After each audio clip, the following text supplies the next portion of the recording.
Palestine, the people of Africa, and in this country from Africa, the Mexican people, the people who are living in these concentration camps that they call Indian reservations. All of us, we don't have a choice. We're not trying to see who can have the biggest peace march or the biggest anti-war march. The Palestinians and Africans are fighting for our very lives. Fighting for our very lives. Because colonialism denies us the right to live.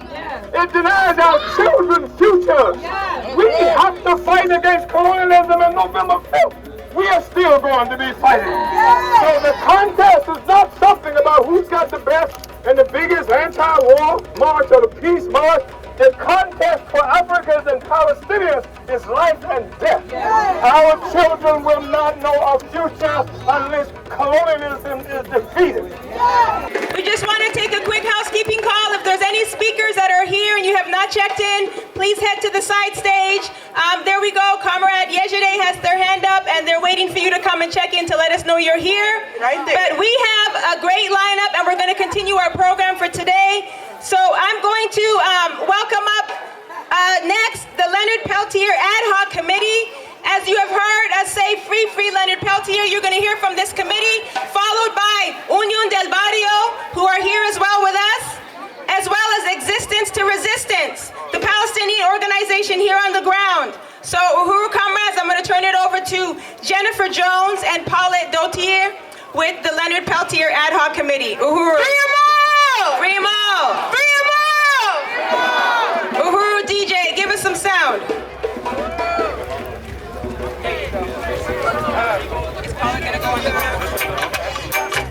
I know you don't know what life is really worth. It's an all that glitters is gold. Stand up for your rights. Get up, stand up. Don't give up the fight. Reach up. Thank you so much for being here. It's an honor to be here today with the African people. My name's Paulette Dautier. I'm a member of the Jericho Movement for Political Prisoners, and it's an honor to be here today. And when the chairman was talking about Palestine, I was in Lebanon not too long ago, and we met with the political prisoners in Lebanon and in Turkey. And recently, during the massacre of Gaza, the Israelis have assassinated the political prisoners of Palestine. 2, 3, 4 of them have been found dead in their cells, and they say, oh, it's natural causes. We must always remember that our political prisoners will become the ancestors that our children will need to know. So we can never, ever forget our prisoners. And I am hoping that we never have 3 more. And that is Penny and Jesse and the chairman. We do not need them as political prisoners. We need them out here organizing. So thank you all for being here. And I would like to remind everybody that yesterday at 3 o'clock in the afternoon, in 1979, Sekou Odinga of the Black Liberation Movement, a warrior, and his white allies liberated Assata Shakur. And since then, Assata has been in exile in Cuba. If we can get Assad out, we can get Leonard Peltier out. We got Matulu out. We've gotten Jalil Montequin out. But Leonard is long in there, 49 years at 79 years of age. So please check out freeleonardpeltiernow.org, our website for the Leonard Peltier Official Ad Hoc Committee. And thank you, and it's an honor to be here. And I would tell the chairman that white people's responsibility is to go in the front. After being part of the colonial empire, it is our duty to make sure that the Black liberation movement comes out a victor. And if that means we have to accept responsibility, then that's our role. So to be a revolutionary is to understand that and follow the leadership of the Black liberation movement. Free all political prisoners and free Leonard Peltier. Free them all. Uhuru! Uhuru! Uhuru! Thank you. Now Mumia could hear us. And I would like to introduce Jennifer Jones, Leonard Peltier's lawyer, a member of the National Lawyers Guild, and she together for the fight for liberation. It is past time for us to join together, says Elder Lenny Foster. Go ahead. I will tell you, in these times I hear about the emergence of a new world order, but it is just another pivot in our great and mighty walk together. The creation of political prisoners in the United States for both the Black and Indigenous communities is a way of weaponizing our freedom fighters against us. I will tell you that every last shred of evidence used to convict Leonard has been proven entirely false, and yet he remains in the unsanitary maximum security of USP Coleman 1. Because the oppressors think by doing that they can capture a movement, that they can capture an idea, that they can capture freedom. But there are no bars, there are no concrete walls that will accomplish that futile goal. So today, we stand here with you, calling upon the release of all political prisoners, including Leonard Peltier. So, and those of us who have the privilege of telling others that who have to work for our liberation, to wait, to bide our time, to make sure that we're respectable, to apologize, to use the right words. No, just what has that ever done? What has a closed mouth ever done for any of us? No, our silence will not protect us, and so we must speak. So today, we are here as a committee in so many different iterations. We don't come here to beg, to beseech, to ask, to request. We demand. Yes, with the mightiness of our strength and conviction, with our determination, we will disrupt and expose the colonial system. We are unconquered still. At the Battle of Ottawa, we are unconquered. At the Battle of Greasy Grass, Crazy Horse, we are unconquered. In the Battle of the Haitian Revolution, which was won, we are unconquered. We are unconquered, so we turn our backs. We turn our backs because this nation lacks the moral aptitude, nor is willing to course correct on its own. We turn our backs at the selectiveness as so-called rules, as Leonard Case and the Uhuru and the Stop Cop City movement show us. We turn our back on the fake outrage, never failing to unveil its hypocrisy. We turn our backs on a system that was never, ever, ever intended for us. And though we turn our backs on that sort of tyranny, we do so jointly, Indigenous and Black, united toward what is good. And we go to that house just a short distance from here, built on stolen land, built on stolen labor, in the spirit of Crazy Horse and the spirit of El Haj, Malik, Shabazz, Malcolm X, and Reverend King. We are not aimless, we resist, and our call remains the same since 1492, since 1619.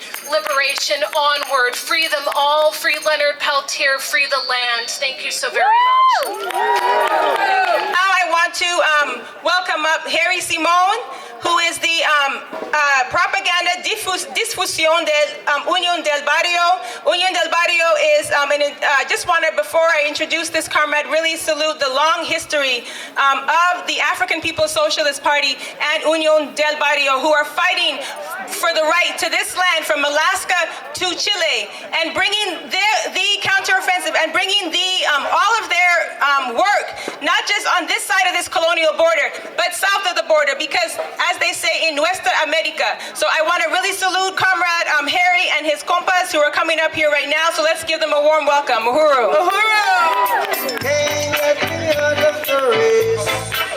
Oh man, he says I'm in your place.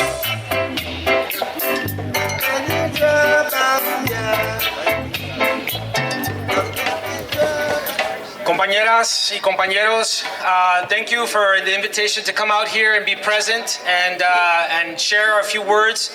I will be brief because the idea and the effort that we're here to promote is principled and recognition and uphold the principled solidarity with the Uhuru movement in general, and in particular with Chairman Omali Yeshitela. I have to say that when we heard in Unión del Barrio that the Uhuru movement had been attacked by state repression, we felt that it was an attack against us. It was immediately our Secretario General moved our organization to a defensive footing, because we understood that if the Uhuru movement was under attack, our movement was under attack. We fully expected that that similar type of raid was potential and quite likely to occur on an expanded basis against us as well. And I'm going to explain why we felt this way. It's not something that we take lightly. For nearly 40 years, Unión del Barrio and the African People's Socialist Party have maintained principled revolutionary unity and solidarity with each other. For nearly 40 years, we've maintained this principled unity between our two organizations. And today I'm here to tell you, on behalf of the Central Committee of Unión del Barrio and on behalf of our general membership, we recognize and acknowledge that the attack against the Uhuru movement is an attack against our movement. We feel that it's an attack against our ideological strength that's embodied in Chairman Omali Yeshitela. And so when we come here and we say hands off Uhuru, we understand it as also a call to say touch one, touch all, touch one, touch all, touch one, touch all. Hasta la victoria siempre. Uhuru. All right, comrades. So it is my honor now to invite up Sister Nancy Mansour, who is with Existence to Resistance, a brave Palestinian sister who will give us her statement on today. So thank you, Nancy. Uhuru. Thank you, sis. Uhuru. Peace, assalamu alaikum, which means peace be upon you. I appreciate the space that we're given to speak here and stand in solidarity with our black sisters and brothers, as we have for the 15 years we've been in this organization that I co-founded with my brother Ayman El-Sayed out of New York. I'm also the executive director of Eyewitness Palestine, and what we do is we take people to Palestine. You can read 1 million books, you can watch 1 million movies and documentaries, but that's someone else's experience. And so we take people so they can see the fuckery that's going on, so you don't have to believe other people's words, you don't have to believe the lies that are coming out of there. I have a lot I want to say. I could talk about my personal experience. Every Palestinian has a story, but I made a few bullet points so I don't go off. I want to just say on October 7th, our Palestinian brothers and sisters broke out of a prison called Gaza that they have put them in for 20 years under siege.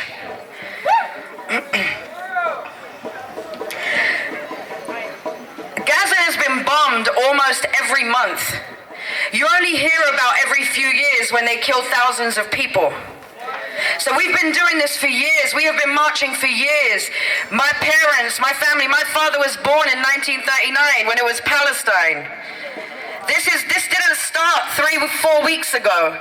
This started over 75 years ago, when the Jewish militias came in, and people say to me, how was Israel created? You're watching how they created that satanic state right now. They're doing exactly what they did to our people in the 30s and 40s right now in 2023. Our babies are being slaughtered, and they're out here talking about they're defending themselves. What part of murdering 10,000 people is fucking self-defense?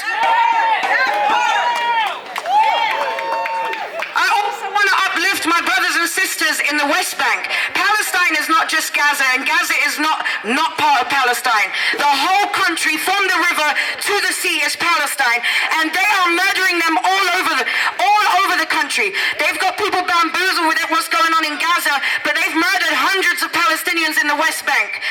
And you know, I was kind of contemplating, should I talk about it, should I not talk about it? Because, you know, I felt guilt that a couple of days ago, I was kind of floored and like stuck for a couple days because somebody like my brother was murdered in the West Bank. But every single Palestinian that is murdered is somebody's child, is somebody's brother, is somebody's father, is somebody's uncle, is a human being that deserves to be uplifted. So I do want to remember my brother Resmi Fayez Arafat from Balata refugee camp, who was shot with an explosive bullet 4 days ago in his hip. An explosive bullet, which is illegal under international law, but why does Israel give a shit about international law? They've broken like 60 and nobody holds them accountable. An explosive bullet goes into your body and explodes inside your body so they can make sure that you don't live.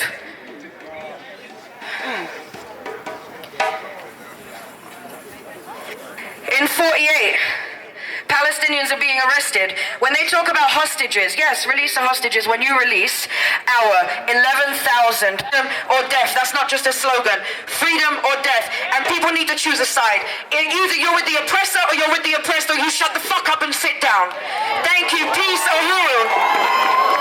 From the river to the sea! Louder! From the river to the sea!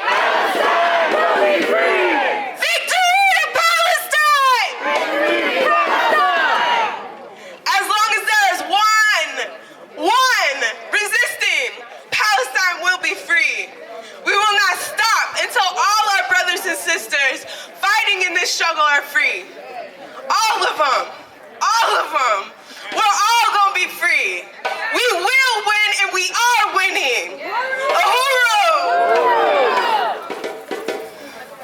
So up next, we're gonna have Netfa Freeman from the Pan-African Community Action. Give it up for Netfa! Cause the wisdom is better than silver and gold.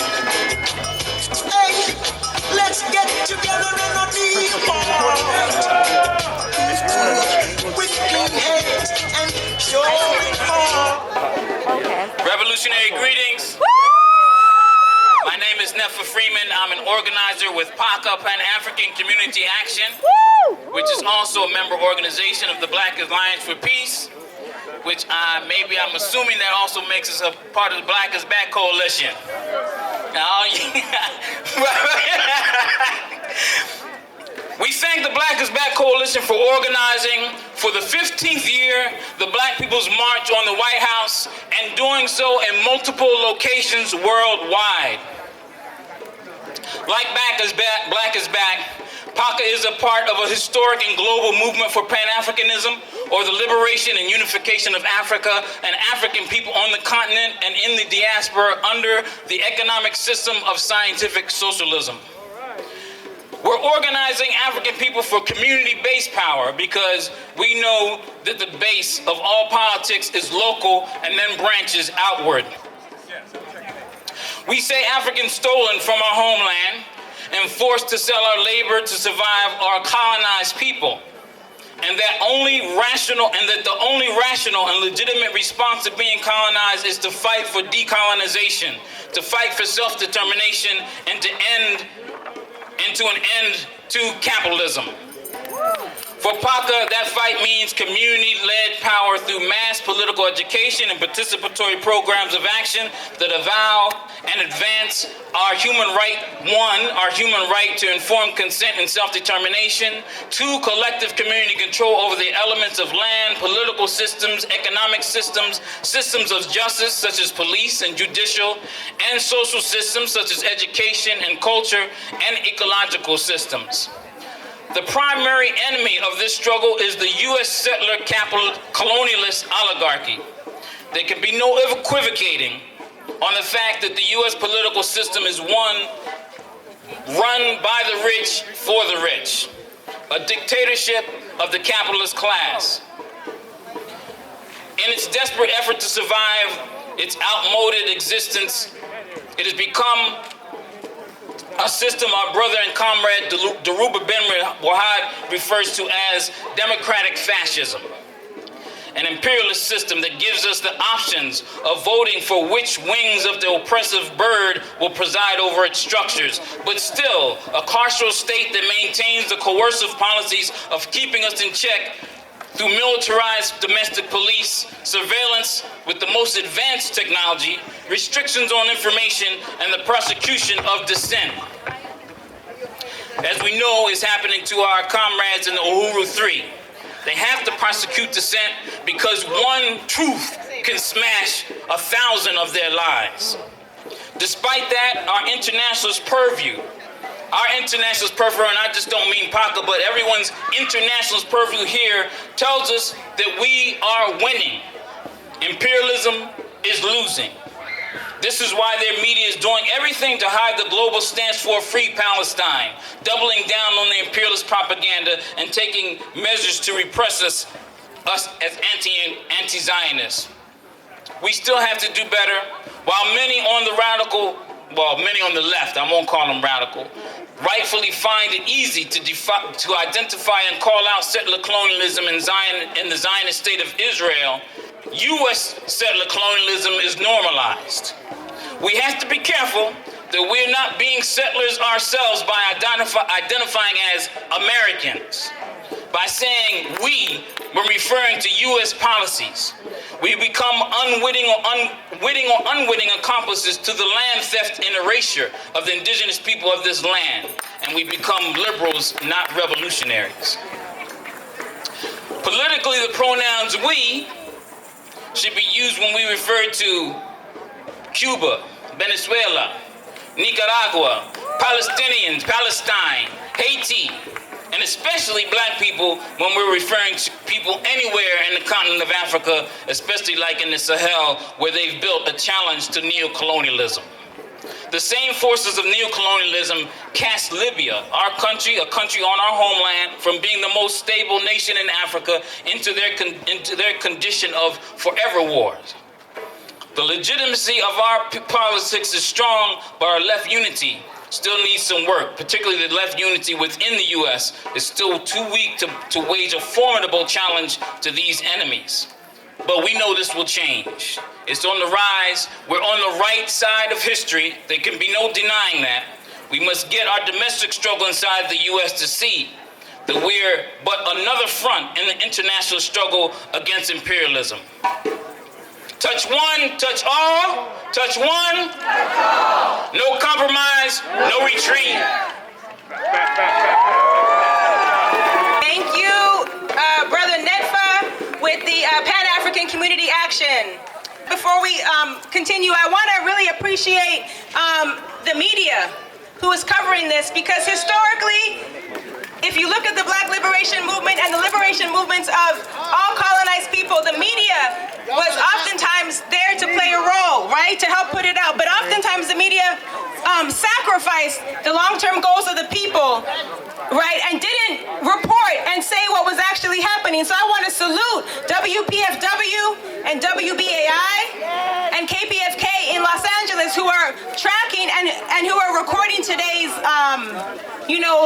Black People's March. That's a big deal. So I want to just go ahead and give them, let's go ahead and put our hands together for WPFW and WBAI. Uhuru.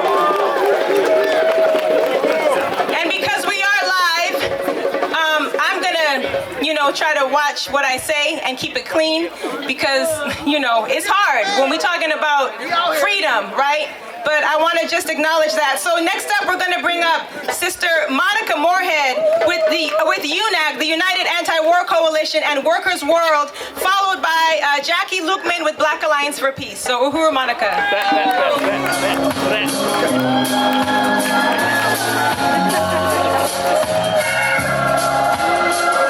Am I supposed to speak? Greetings, sisters, brothers, and siblings. I bring you greetings on behalf of Workers' World Party and the United National Anti-War Coalition, UNAC, of which our party is a member of. Both groups are in solidarity with the African People's Socialist Party, whose leadership came under a terrorist attack last year by the FBI for attending a conference in Russia in protest of the US-NATO proxy war in Ukraine. In the view of WWP and UNAC, this wasn't just an attack against one organization, but was a clear attempt to send a chilling message to the entire anti-war and anti-imperialist movement in the US if they dare to challenge an unjustified war carried out by imperialism. This attack on ASP is very reminiscent of the height of COINTELPRO in the 1960s and 1970s when black... Uhuru, everyone!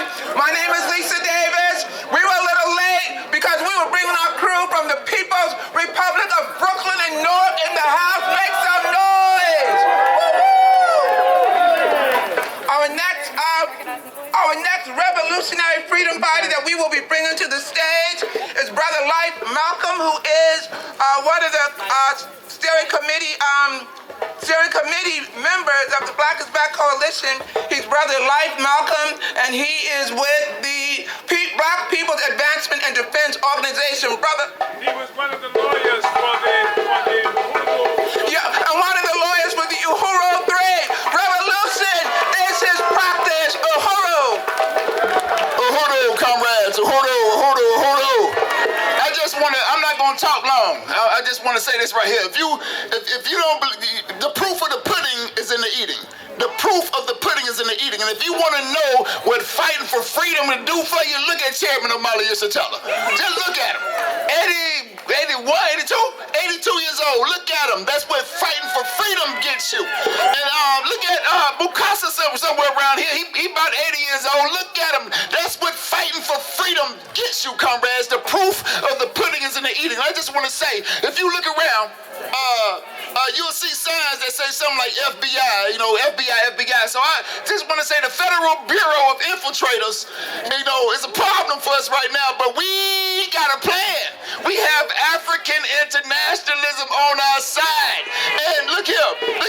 No matter what you do in your life, somebody said something about me being a lawyer. That don't matter. I don't care what you do. You might be a doctor. You might, whatever you do. Freedom beats it. Fighting beats it. You understand? Some of y'all might know the word, you're FBI. Freedom beats it. No matter what you do, freedom beats it. So make freedom, fighting for freedom, your number one priority. We have to do it. The chairman has said over and over again.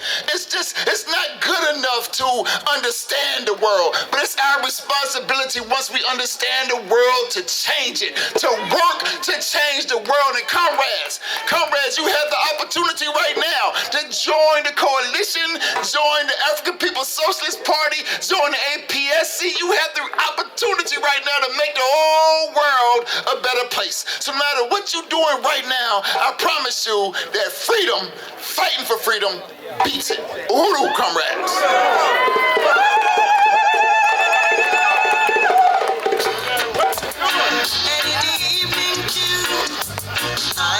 No matter what you're doing, it's about freedom. It's about black liberation. Be about black liberation when you wake up in the morning and say good morning and eat your breakfast. That's what it's all about, no matter what it is that you do.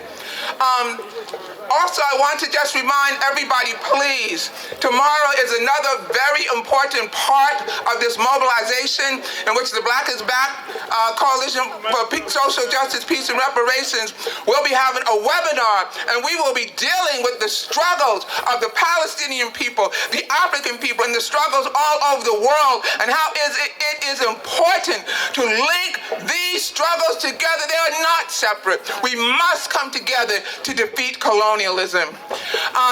This next representative freedom fighter that I'm going to be bringing to the stage gives me such great pleasure to do that because we be pounding them pavements in Newark, New Jersey. We be pounding them pavements. We be raising revolution in Newark, New Jersey. I want to introduce my friend and comrade, Sharon Hand, also known as Justin Raines. She will be speaking on behalf of the People's Organization for Progress, which endorses this mobilization. Uhuru! Power to the people! Power to the people!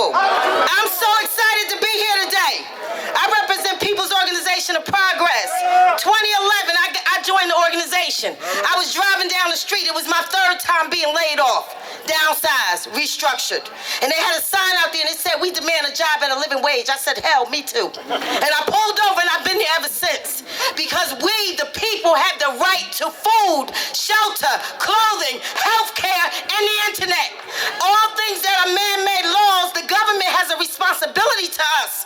They have a responsibility to ensure that we can access and we have tools and resources to get these things. But they're not doing that. They're not doing that, right? We out here struggling to pay rent to a corporation because everybody got inflated, right? They say the corporations, they have to make a profit. Well, your family needs to make a profit. Because your family is your corporation. And we demand the right to live and have a decent life because it's available and it was given to us by God. So I stand united with all of you here today. We say drop the charges. Drop the charges. We say free Palestine. We say get your hands out of Haiti. Get your hands out of Africa. And we let this country know that today we stand united and we hold the vote. We need to vote collectively. We need to let them know that we're powerful together and we understand that. And no more will we give them the blueprint to what we're going to do. We're just going to hold the vote and we'll decide what we do together. Power to the people. Let's make some noise and change. All power to the people. And black power to the African nation.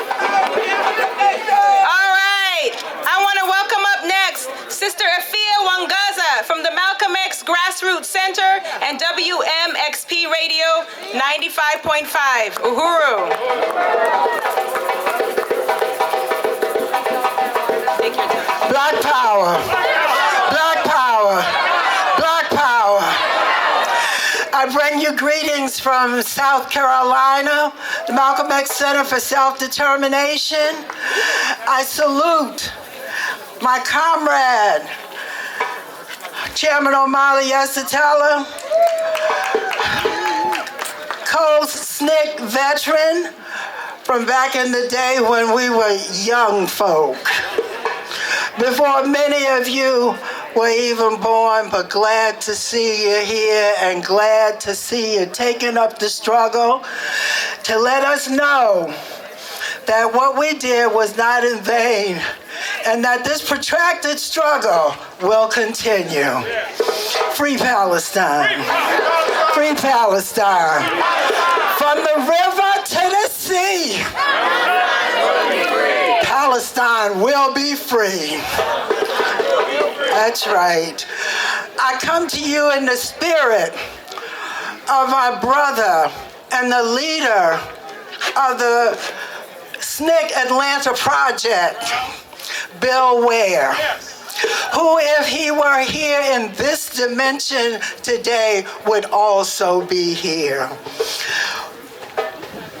It is in his spirit that we stand today and that we say, Black power, black power, black power.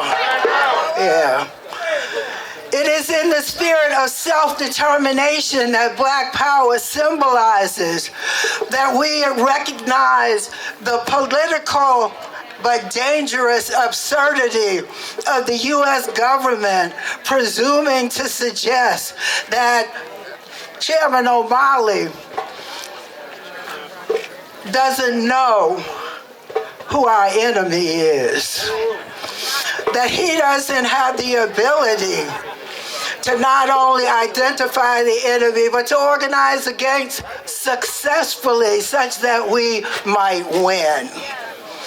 I came on the bus last night from South Carolina because I wanted to be here, as I said to him, to be visibly, unequivocally standing with the righteous movement of the Uhuru movement. And the symbolism, the iconic nature and practice, the consistency which we so often lose, that they have held for more than 50 years.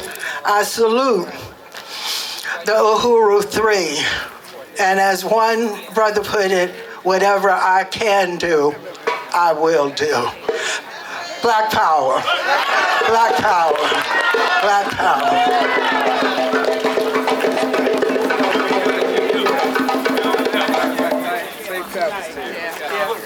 Uhuru! Go ahead and give us some sound, DJ, while we get up our next speaker. He's here? Okay, great.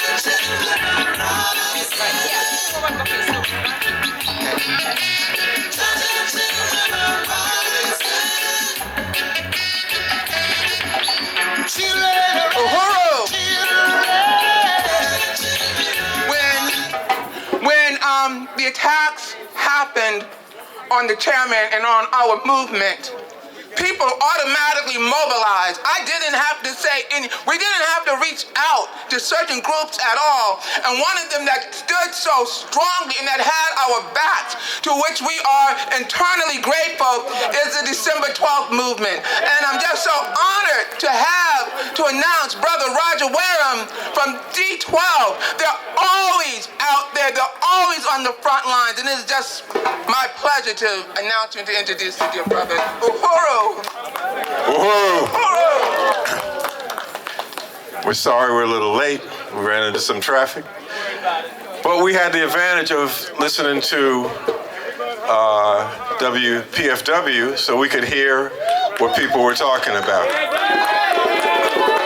which makes my job a lot easier so I don't have to repeat a lot of things. My name is Roger Wareham. I'm here on behalf of the December 12th movement.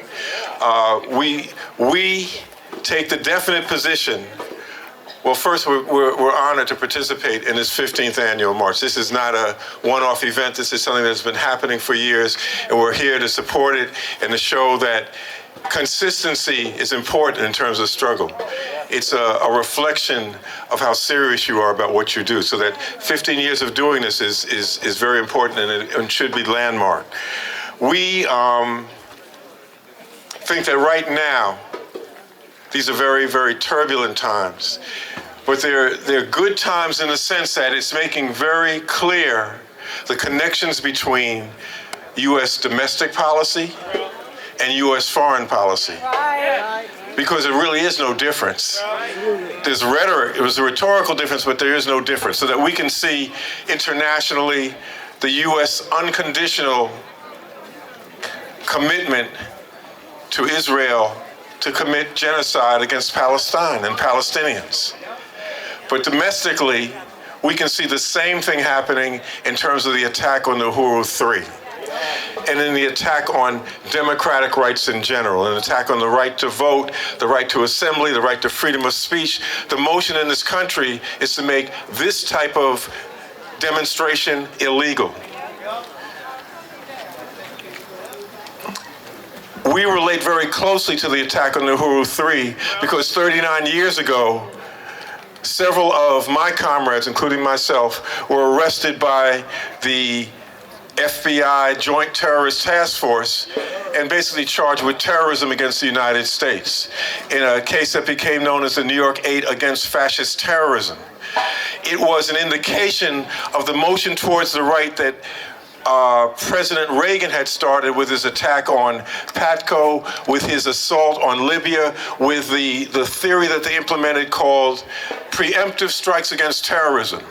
Now, you Americans may not know who the terrorists are, but we, the government, do. And because you don't know, we're going to initiate preemptive strikes to stop them from doing what they were going to do, but you didn't know about, but only we knew about. And then that became an excuse to arrest people who were revolutionaries, people who they thought, who committed the crime of thinking about what is it the United States represents and what is it that people need to do to change that situation. So we were familiar with that. We were arrested, we were charged. The U.S. attorney in charge of that prosecution was Rudolph Giuliani. We beat his ass. They charged us with 60-something counts. We were looking at 200 years in jail. We were charged with thought crimes. We were charged with conspiracies, to commit conspiracies, to free political prisoners from jail, to commit armored car robberies, to support the campaign to free political prisoners. They lost on all those counts. The only thing they could convict us of was that we possessed weapons and they were in our houses, and our position was that given what had happened in the 60s, anyone who declared themselves a revolutionary and did not have something to defend themselves were fools, or they just were talking smack. So we didn't deny that. We said, yeah, we had them because we knew about COINTELPRO, and we knew that our arrest and trial was COINTELPRO. They had followed us for 2 years. They spent over $3 million in U.S. money in 1980s dollars to follow us and have our prosecution.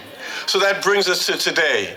What's happening in this country, in the economic crisis that capitalism is facing, they're having to move to the right, to make, as I said, to institute fascism, illegal terrorism, to make this illegal, to stop the motion of people.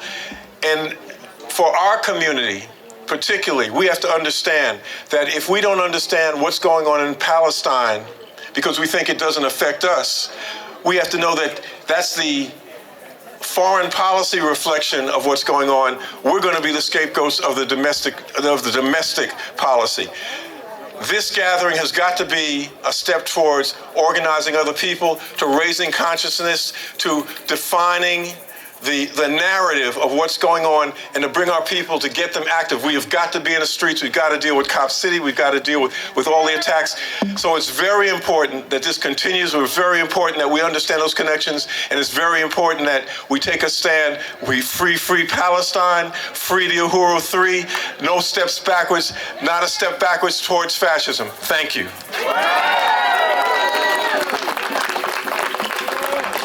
Uhuru. Next, I want to welcome up Katia Stitt, the program director for WPFW.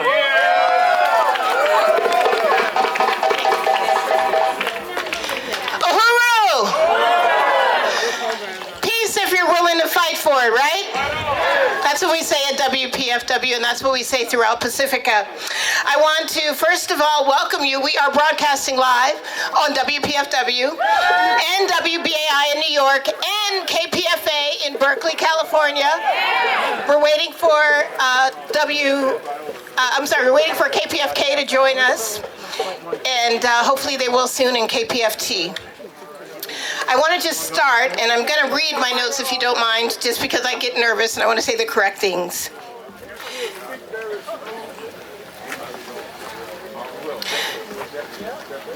We are the children. These are the words of Patrice Lumumba.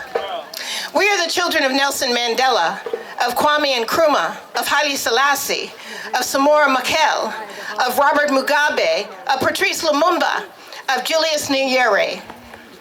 We know who we are.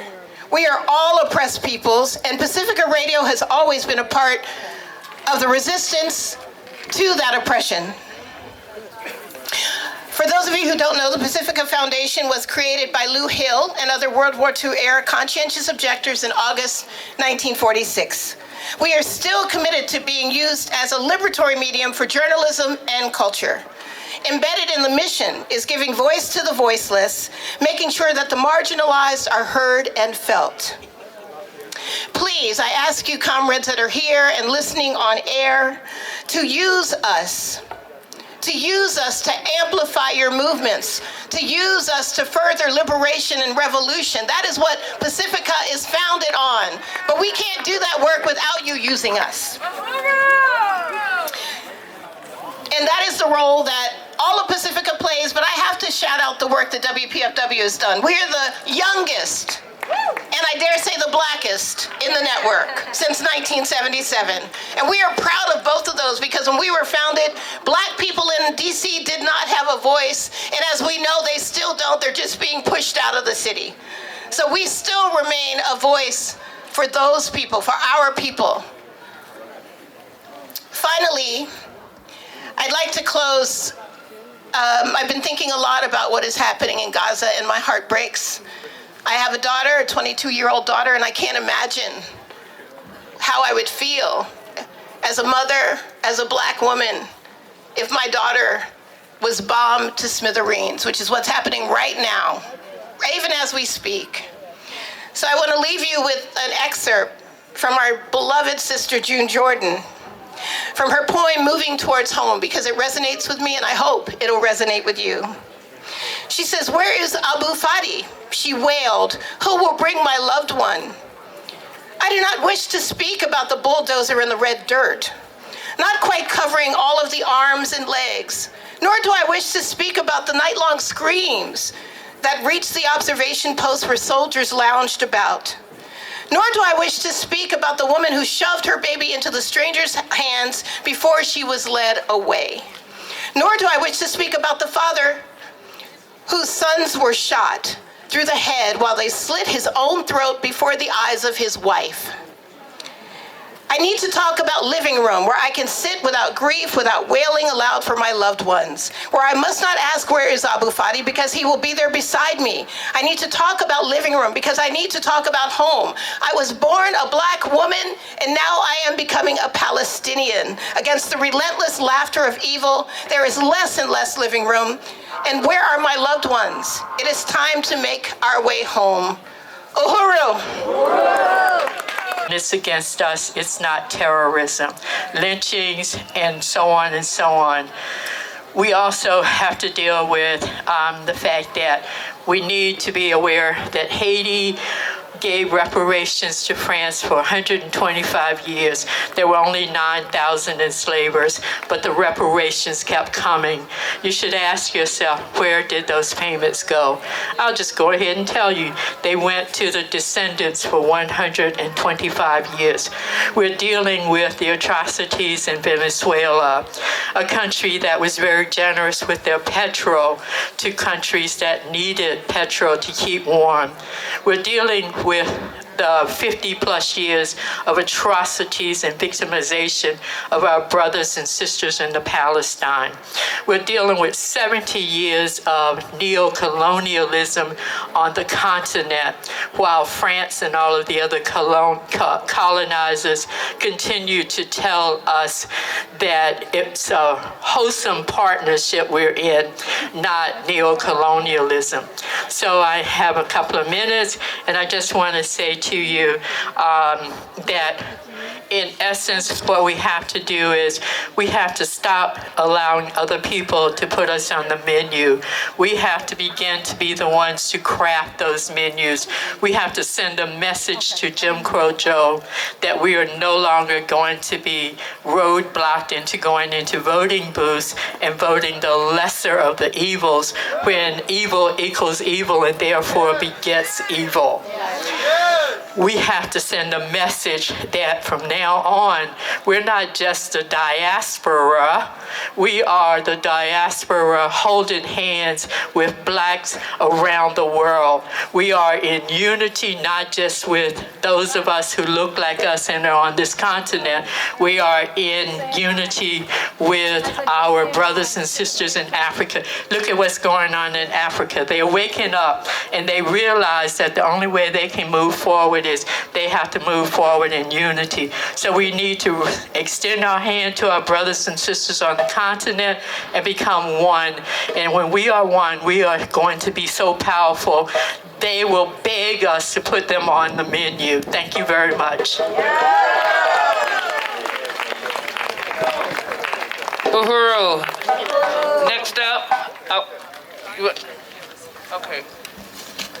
Uhuru. Next up, we will have our brother Garland Nixon. He does a powerful show on WPFW. Brother Garland Nixon. Woohoo! Good afternoon. Good afternoon. It's getting pretty obvious right now that this is a system that is in crisis. That they are coming after our brothers and sisters in the Uhuru movement, not because they're strong, but because their system is on fire. Because the neoliberal, capitalist, brutal, genocidal, savage system that they have built is on fire. And not that we're not trying, not because we're trying to overthrow it, we don't need to do that. Not that we're trying to take it down, we don't need to do that. Because as Brother Malcolm said, we're sitting on the side with our hands in our pockets, smiling, praying for wind. Because we know it's on fire.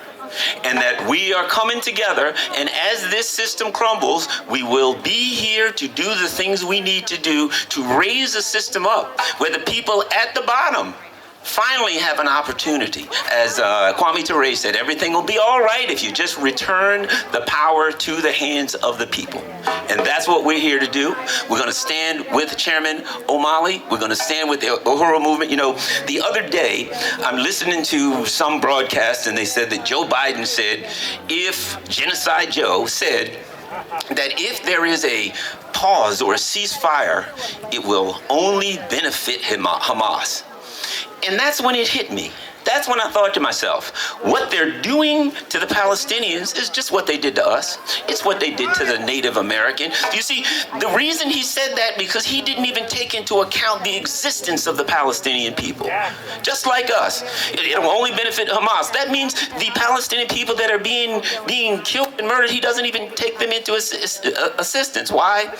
For the same reason that they called us 4/5 of a man. If you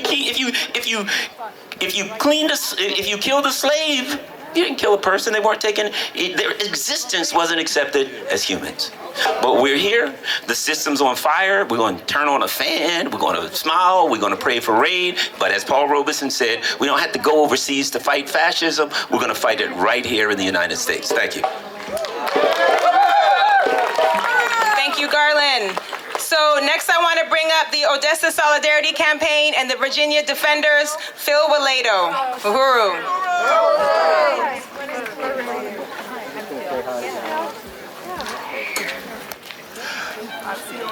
Uhuru. I want to thank the organizers for the opportunity to express solidarity with the Uhuru 3, with the African People's Socialist Party, Chairman Omali Yeshitela, and Jesse Neville and Penny. I knew I was going to do that. and Penny. When we heard that, we've been aware of the APSP for a long time, and the good work that they're doing going back 40 years that we know of. And when we heard about the FBI raid last January, we called the office in St. Louis for two reasons. One, to offer our support, and two, to let the FBI listening to their telephone calls that people from outside the area were concerned and were offering their support. And then we put out a newspaper, the Virginia Defender. We've been covering the struggle in that. Made a donation to the legal fund and joined the Solidarity Coalition and take part in the national calls as we can. I'm only saying that to say we just didn't show up today. But we want to express our solidarity with the Uhuru 3 and denounce the charges, demand that they be dropped. Yeah. They're totally bogus. It's a frame-up. It's only because the APSP has spoken out against the U.S. position on Ukraine and other issues.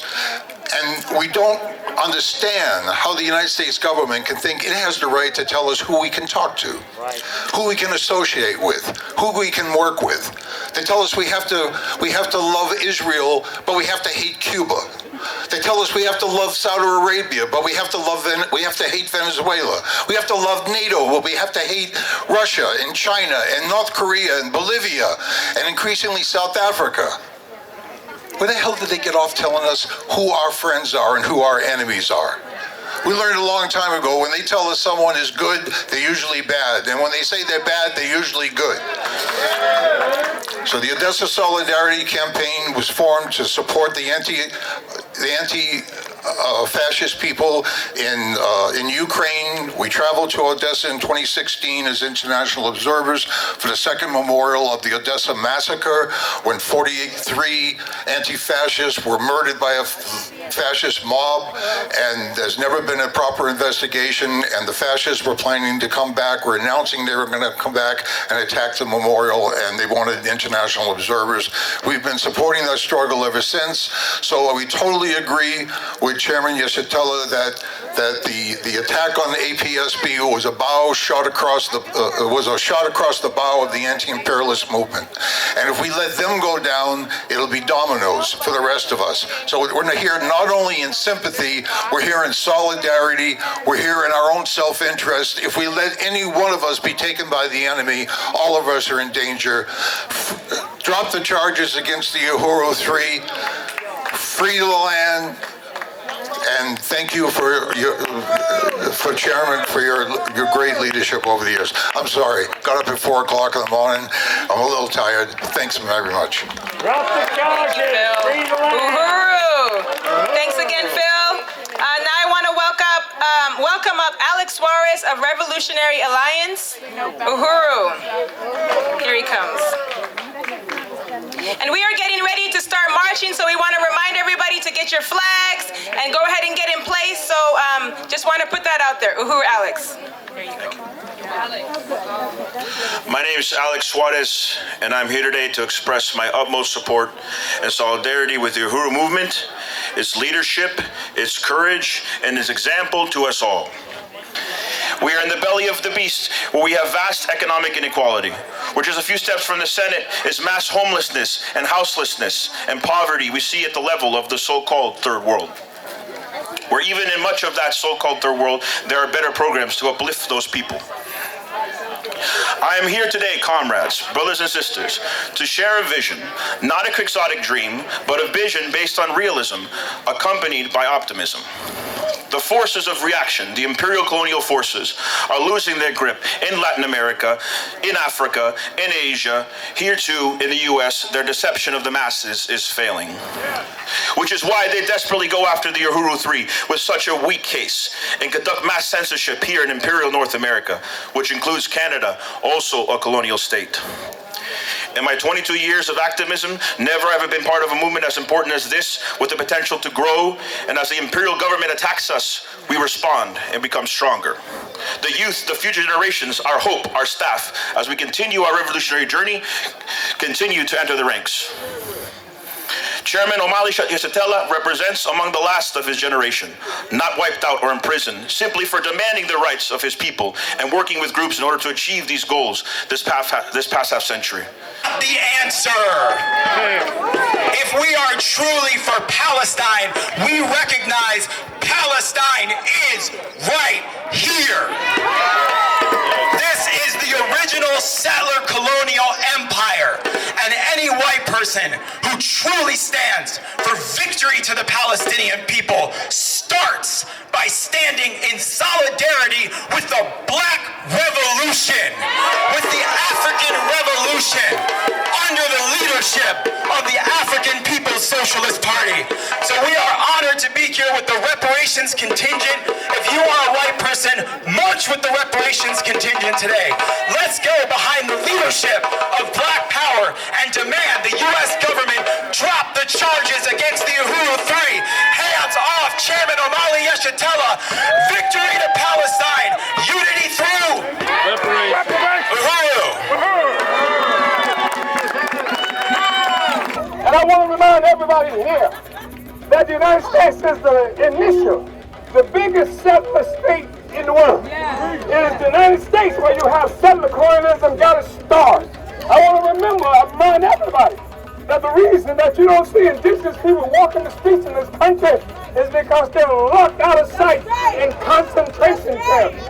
And that the lessons the U.S. learned in locking up the indigenous people here is what the Israeli state is applying to occupy Palestine right now. They learned their lessons of the indigenous people with African people. They stuck us in barrios and things that they call ghettos, and we were supposed to be quiet. We were supposed to accept the fate that have been imposed on us by our oppressors. No more days like that. We are determined to be free people. We have to be free. We don't have any choices because if we don't, we disappear. You see, Israel and Palestine cannot coexist. And the fact of the matter is, Israel was founded as a consequence of negating the existence of Palestine. If they have their way, you won't have any Palestinians in Palestine, which means you won't have a Palestine, which means they will have been destroyed. We are opposed to that. Yes. We fight against colonialism. Yes. We say that the Palestinian struggle is a struggle against colonialism. Yes. We say that the beginning of this process was the attack on Africa 600 years ago, where they initiated a colonial mode of production. If you don't fight against colonialism, you're not in the right struggle. Ho Chi Minh said a long time ago to the French Communist Party that he helped to create, he said, what kind of revolution are you talking about if you're not talking about colonialism? Colonialism is the critical question. So I want to say that one of the reasons the Black is Back Coalition has been doing this for 15 years is because we have been uniting our movement, our people, in the struggle against colonialism, and for the entirety of our existence, the question of Palestine has been on our platform. We said in 2016, in our national agenda for black self-determination, that entity they call Palestine, they call Israel, that if there would be no peace until that abhorrent entity is wiped off the face of the earth. That's just the way it is. It's got to go. If there's going to be any life for the colonized, the colonizers has to be moved out of our way. So I'm happy to be here. On tomorrow, I want to let everybody know tomorrow, we're doing the second day of this event for the Black is Back Coalition, our conference. And it will be turned, a lot of it will be turned into a teach-in on the question of Palestine, Israel, and the relationship historically that black people have had to the struggle of the Palestinian people. We will take the covers off this entity that is put in place by a group that has with a name that is synonymous with the Nazis' master race. You have the Nazis talking about a master race that took people's land and their lives and what have you. And now you've got a group of people talking about the chosen people and using that as the basis of taking people's land and resources. The Jews are just like every damn body else. They got to take their chances just like everybody else. And you can't say that you're going to have your freedom at the expense of the freedom of the oppressed peoples around the world. No more days like that. No more days like that. No more days. No more days. No more days. So, brothers and sisters, we're going to have a remarkable event. A lot of people got some things to say. We want to hear what they got to say. But one thing they have done, their objective was to silence the Uhuru movement and the African People's Social, the Black is Back Coalition, from talking about colonialism. That was their objective. But what happened when they attacked us, it has led to people all around the world who didn't even know us, to know about us and to know about colonialism. They intended to quiet the world. The people, they've been killing Palestinians now since the inception of this entity that they call Israel. It's been done. But now their objective on October 7th, when they attacked Gaza, was to make sure that nobody understood about colonialism. Now there are more people who are united with Palestine, the Palestinians, that ever were united before this attack. So we say that what the imperialists have done, what the colonizer has done, is picked up a big rock and dropped it on his foot. So victory to the oppressed. Death to colonialism.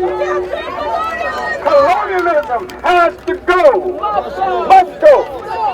Victory to Palestine. Victory to Palestine. Victory to Africa. Victory to Africa. Please relate to we Africa. It means Africa is our land. The land is ours. The land belongs to the Palestinians. We will be free. Uhuru.